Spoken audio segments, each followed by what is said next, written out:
Don't miss out on this 3/4 bed 2 full bath rancher, which is approximately 1,830 square feet.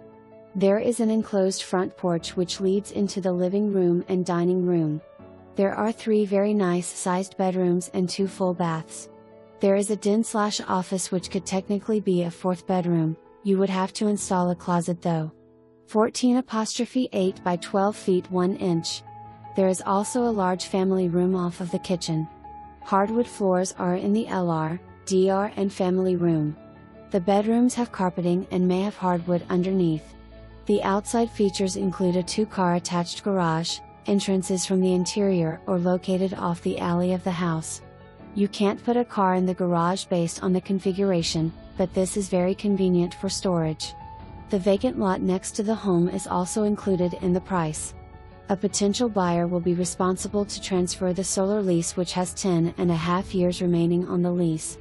The monthly payment is $56.10. The buyer and seller will be responsible to initiate the solar transfer. A CO was recently given, but the buyer is responsible for any and all inspections.